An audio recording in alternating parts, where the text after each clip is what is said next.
कृष्ण कहो चाहे कह लो मुरारी, कृष्ण कहो चाहे कह लो मुरारी, या फिर कहो मोहन राम ओ खोली वाले,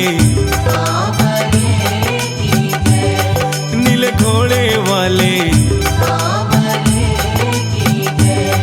ओ जग रखवाले।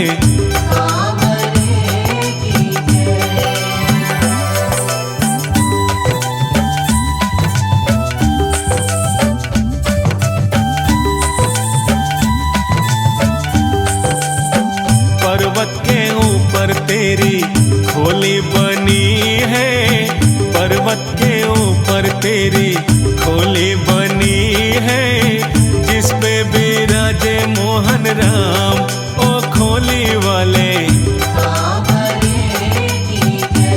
नीले घोड़े वाले, ओ जग रखवाले।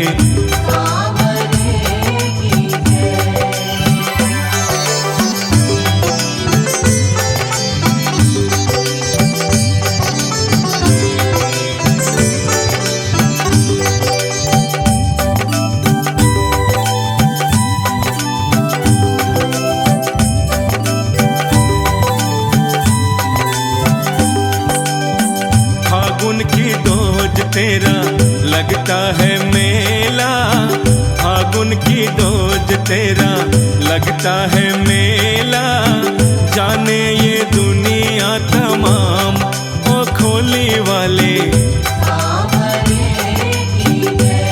नीले घोड़े वाले, ओ जग रखवाले।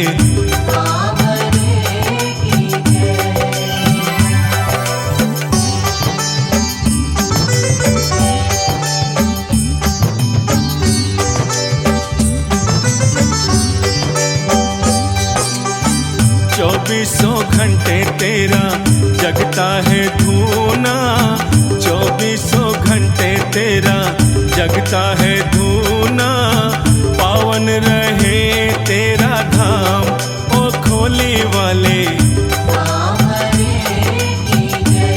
नीले घोड़े वाले, ओ जग रखवाले।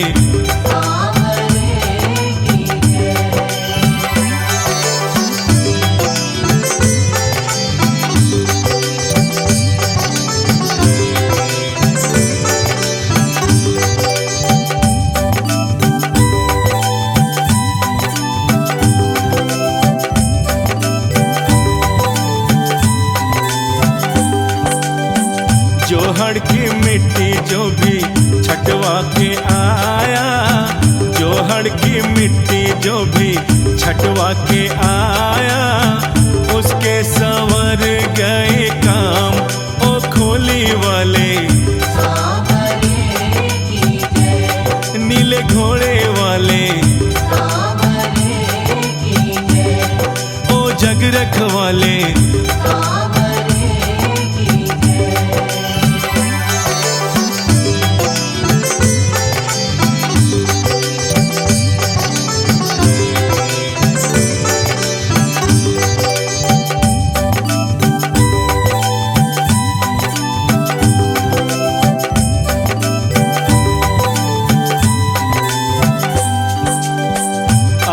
मुकेश दर पे झाड़ सवाला, आया मुकेश दर पे झाड़ सवाला, बाबा जी लेना उसे थाम ओ खोली वाले,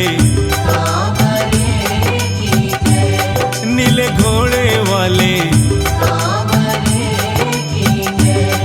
ओ जग रखवाले।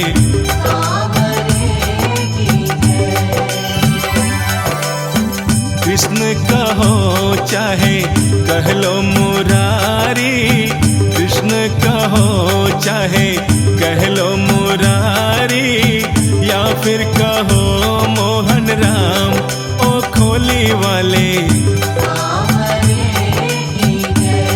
नीले घोड़े वाले, ओ जग रखवाले।